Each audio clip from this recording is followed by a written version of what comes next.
Imagine this. You are walking alone at night, though you cannot say how you arrived where you are. There is no sky, only a heavy darkness pressed close, like the inside of a closed eye. Beneath your feet, stone. Around you, walls. A corridor that bends before you and behind you, as if you stand inside the coiling body of some ancient creature. You realize you are in a labyrinth. There is no sound, except your own breath and the faint echo of your steps. You try to remember your life, your name, your work, your relationships, your worries. They feel strangely distant, like stories you once read about someone else. Then from somewhere far within this night, you feel a presence. It does not speak. It does not approach. It waits, not impatiently, not anxiously, but with a stillness as old as the world itself. It is as if something at the very center of this labyrinth knows you have entered and simply waits for you to arrive. This is the situation of your soul. Every night, when you fall into sleep and sink down into the darkness of the unconscious, you step once more into this invisible labyrinth. You wander its corridors through dreams, fears, fantasies, and forgotten memories. And deep within, beyond your conscious knowledge, the self waits in silence, the labyrinth of night. We like to imagine that we are straightforward beings, moving through a world that is equally straightforward. We believe we know who we are. I am this profession. I am this history. I am these preferences. I am this name. But all of this is only the outer courtyard of your being. Your waking life is a narrow corridor running along the surface of an immeasurable structure. Beneath it, around it, and above it, there are corridors the daylight ego never sees. This larger psychic reality is what I call the unconscious. We do not enter it willingly. We enter it when we are overwhelmed, when we are in love, when we are terrified, when a crisis breaks the crust of our usual certainties. We enter it every night when the ego sleeps. The labyrinth is an ancient symbol for this descent. To consciousness, the unconscious does not appear as a neat system, but as something confusing, irrational, at times frightening, corridors that lead nowhere, rooms filled with strange objects, dead ends, unexpected turns. You may ask, why such confusion? Why not a clear, bright map? Why does the way inward look so much like being lost? Because the ego cannot walk in a straight line to something that is greater than itself. The self, the inner totality of who you are and might become, cannot be approached as one approaches a task at the office or an errand in the city. It is not an object you possess, but the deep center of your being, the organizer of your destiny. To come closer to it, the ego must be led away from its illusions of mastery. It must become confused, humbled, unsettled. This is why the labyrinth appears in dreams and myths as a place of trial. To traverse it is to walk through the territory of your own shadow, complexes, and forgotten potentials. And yet, at the heart of this confusion, something waits patiently, the shadow in the corridors. As you move through the labyrinth of your own night, you quickly encounter figures. Perhaps it is someone following you. Perhaps it is an animal staring from the corner. Perhaps it is a stranger whose face is both familiar and unsettling. These are not merely arbitrary fabrications. They are manifestations of what I have called the shadow, those parts of yourself the conscious ego refuses to acknowledge. The shadow is not only what is morally inferior in you, it is everything you are, but do not admit to being. It includes your greed and cruelty, but also your strength, your sexuality, your creativity, your capacity for deep emotion. The ego's image of who I am is always too narrow. Whatever does not fit this image slips into the darkness and roams there as shadow. When you deny your anger, it appears in dreams as an attacker. When you deny your vulnerability, it appears as a wounded child. When you deny your desire, it appears as an intrusive stranger or a seducing figure. You believe you have pushed these elements away, but they have simply moved deeper into the labyrinth. In waking life, they show themselves through projection. We see in others what we do not want to see in ourselves. We hate their arrogance, while we repress our own longing for power.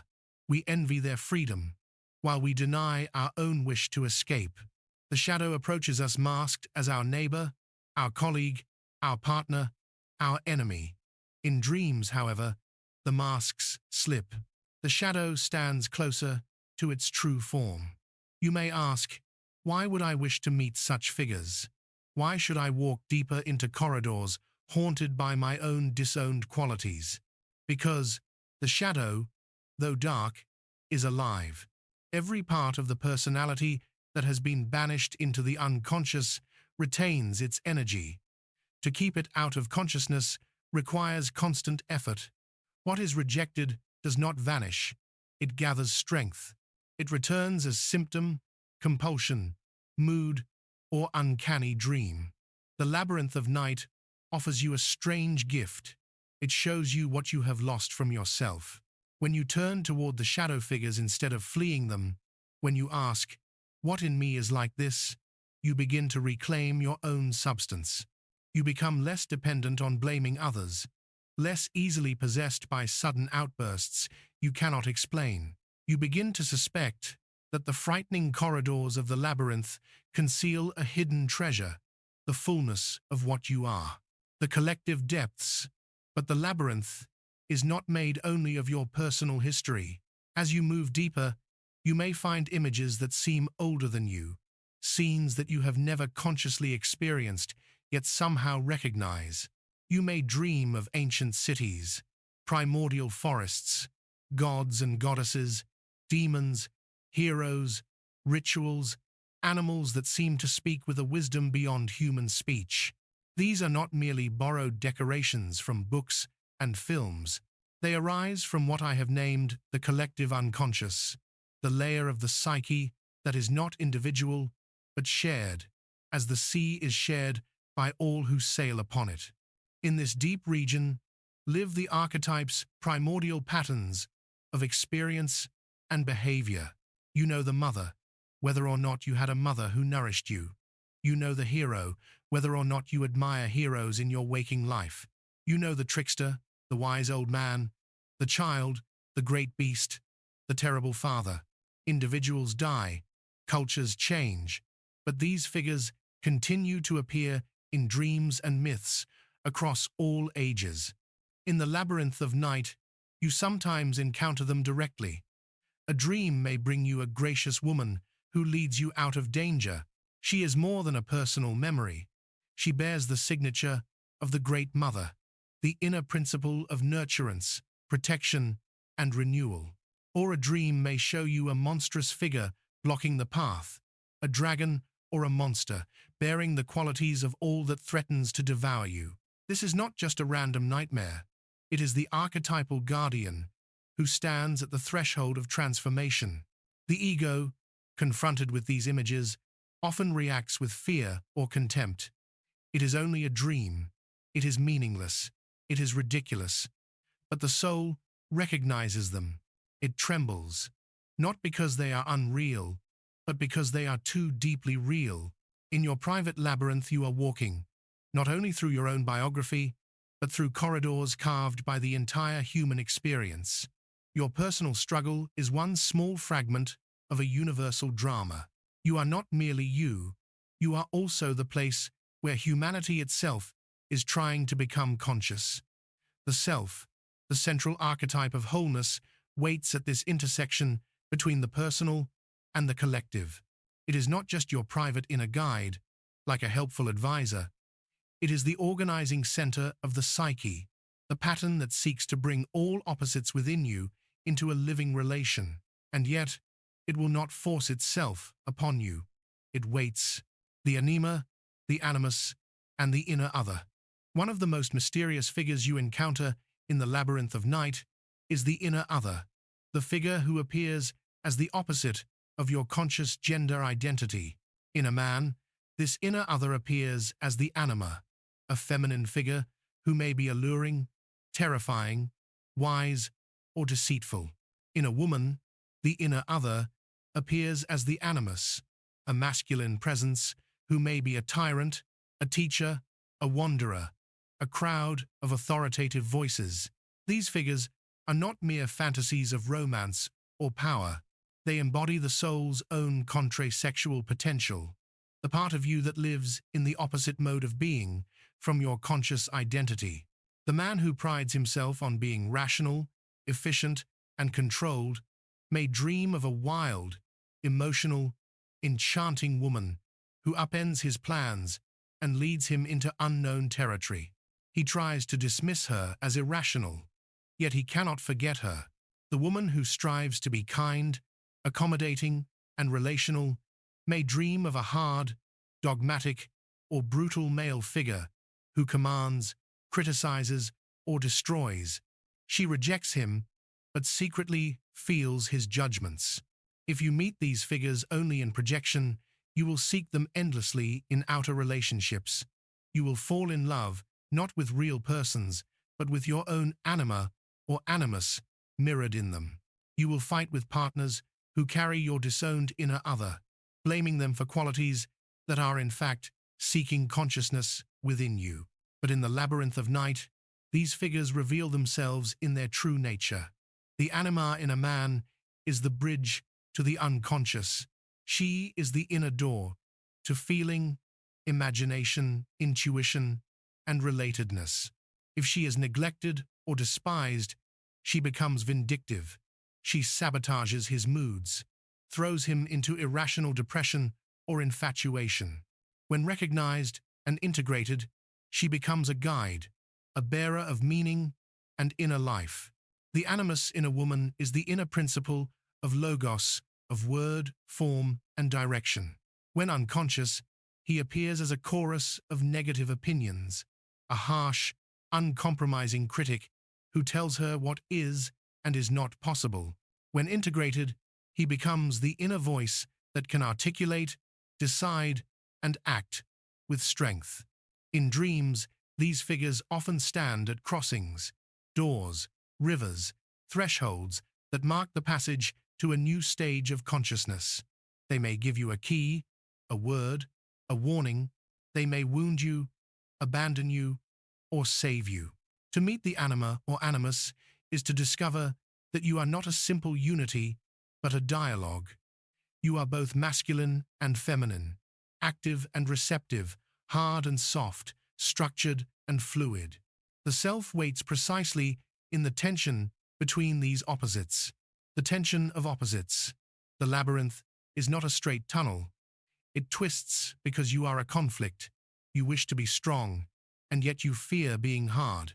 You wish to be gentle, and yet you fear being weak. You wish to be free, and yet you long to belong. You wish to be unique, and yet you dread being isolated. Every genuine psychological problem arises from the clash of opposites within you.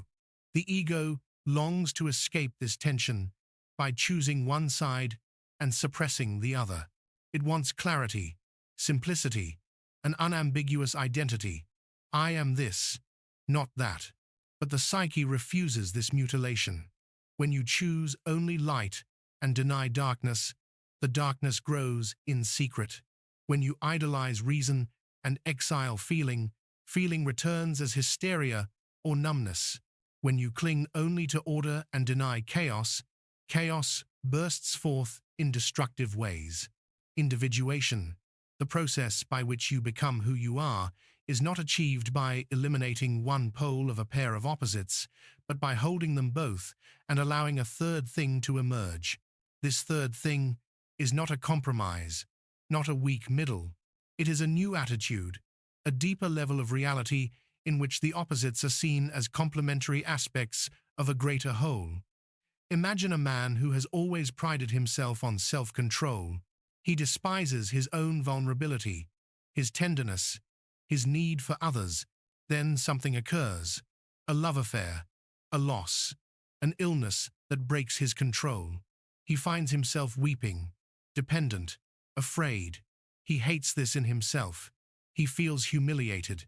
If he flees back into rigidity, he becomes a caricature of strength. If he collapses entirely into weakness, he becomes a caricature of softness. But if he bears the tension, if he admits, I am both strong and vulnerable, I am both proud and needy, then something new begins. A deeper kind of manhood, rooted in the acceptance of limitation, arises. This something new is a manifestation of the self. It is as if the self uses your conflicts to erode the ego's rigid identifications, so that a larger personality can emerge. This process often feels like suffering, because the ego must endure confusion, ambivalence, and the loss of old certainties. Yet, in the labyrinth, suffering is not pointless. Every corridor of conflict, if traversed consciously, brings you closer to the center, listening to the night. Now you may ask, what am I to do with all this?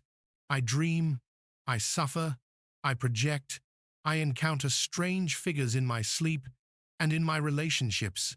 How am I to walk this labyrinth without losing my mind? The first step is simple, though not easy. You must begin to listen to the night. Most people treat their dreams as accidental byproducts of the brain, or as absurd stories with no consequence. They close their eyes at night and open them in the morning as if nothing meaningful has happened in between. But the soul is speaking all the time. It speaks most freely when the ego's noisy chatter is silent. To honor this, you might begin by writing down your dreams upon waking, before the light of day has scattered them. Treat them not as puzzles to be solved quickly, but as messages from a mysterious partner who knows you better than you know yourself. Ask of each dream, where is the center of gravity here? What image or event touches me most strongly? Who are the figures? How might they represent parts of myself?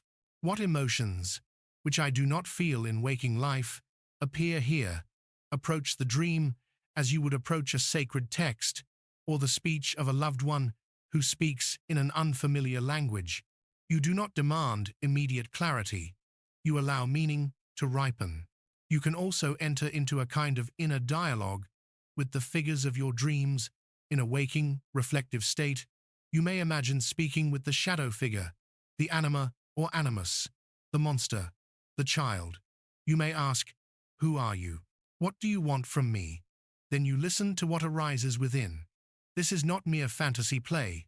It is a way of relating to the autonomous contents of the unconscious, of acknowledging that your psyche is not a machine, but a community of living forces. The more you listen, the more a subtle transformation occurs. You begin to feel that you are not wandering aimlessly in the labyrinth, but being led. The turns and obstacles start to show a hidden order. The same themes return in different forms, like the recurring motifs in a piece of music. You realize that your life is not just a series of accidents, but a pattern one that is trying to reveal something essential, the patience of the self. And now, we return to the presence you sensed at the beginning, the one that waits in the center of the labyrinth. The self does not shout, it does not impose, it does not bombard you with commands, or dictate your choices like a tyrant. It waits. It waits while you chase your ambitions and ideals. It waits while you fall in love with your projections and are disillusioned. It waits while you cling to a persona that pleases others and betrays yourself. It waits while you are proud, while you are crushed, while you are confused. Even when you turn away from your own depths, the self does not turn away from you. You may ignore your dreams, but they continue. You may repress your shadow, but it continues to appear, seeking recognition. You may ridicule the symbolic and worship only the literal, but symbols continue to organize your experience. The self is like a hidden magnet at the center of the labyrinth. It does not move, yet everything secretly moves in relation to it. Your conflicts, loves, failures, and obsessions are not random. They are the ways in which the self pulls you, however painfully, toward greater wholeness. There are moments when this becomes almost visible. A dream that comes at a crucial turning point in life, containing a numinous image that stays with you forever. A sudden inner knowing that says, "This path is dead for me," or "I must do this," even if I cannot justify it logically. A coincidence, what I have called synchronicity, in which outer events mirror inner states so precisely that you sense a deeper order at work. In such moments, you touch the edge of the self. You feel that your individual story is part of a larger pattern, that your life is being written together with a hidden author. The ego resists this. It fears losing its autonomy. It wants to believe it is master and creator of everything. Yet secretly, it longs for guidance, for meaning, for a sense that its struggles are not absurd. The self answers this longing not by giving you a ready-made doctrine, but by confronting you with your own reality. It sends you your shadow, your inner other, your conflicts, your dreams. It forces you to see where you are divided, false, or incomplete. It draws you into situations where you must choose between stagnation and growth. It does all this with infinite patience. Returning from the labyrinth, let us return once more to the image with which we began, you, in the dark corridors of the labyrinth. Now, however, something has changed. You are no longer merely trying to escape. You are paying attention. The walls, once oppressive, begin to feel like the inside of a vast, living body. The turns in the path no longer feel merely arbitrary. They have the rhythm of a conversation. You pass by a shadow figure who once terrified you. It is still dark, still unsettling, but you recognize it.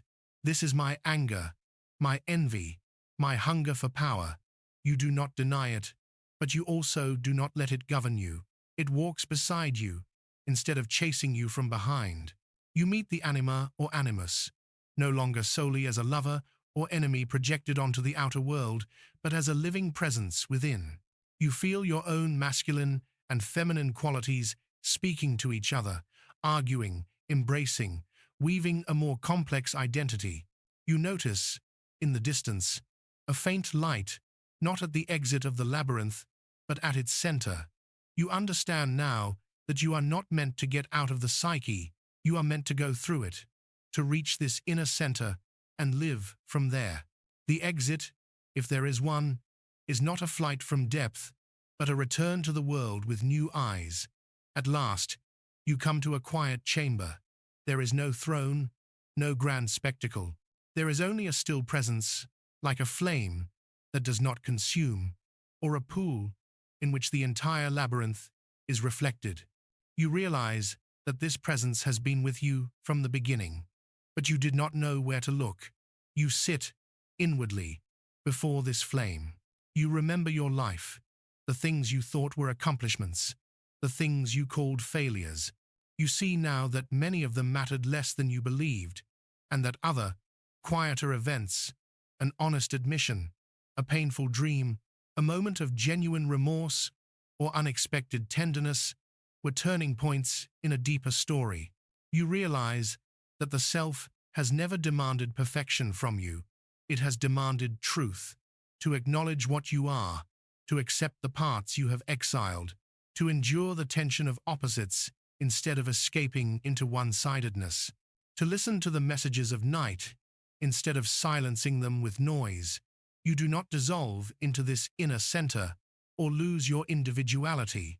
On the contrary, you become more truly yourself. You feel that your particular path, your peculiarities, wounds, and gifts is necessary, as one line in a vast and incomprehensible text. When you finally rise and walk back through the corridors of the labyrinth, everything is the same, and nothing is the same. You still have your name, your work, your relationships, your worries, but now they are seen against the background of the greater self. Your problems do not vanish, but they form part of a meaningful pattern. Your loneliness becomes a chamber in which the self can speak. Your relationships become mirrors in which you recognize your projections and reclaim them. And every night, when you fall asleep and return once more to the labyrinth, you do not go there as a stranger. You go as one who knows that, in the depths, something waits not to judge, not to punish, but to draw you, patiently, toward wholeness. In the labyrinth of night, the self waits patiently. It has been waiting since the beginning, and it will wait until the end. Your task is not to create it, but to meet it, to turn toward the darkness instead of fleeing it, to accept your shadow as part of your own body, to listen to your dreams as messages from the unseen center of your being, to walk the winding path of your life with the humble suspicion that, beneath all confusion, a deeper order is at work. And when, at last, you sense that quiet presence at the heart of your own night, you will recognize that it has never been absent. It was there in your first fear, in your first love, in your first betrayal. It is there now, as you listen to these words. It waits, not far away, but exactly where you are, most yourself behind the mask, beneath the wounds, within the labyrinth of your own soul.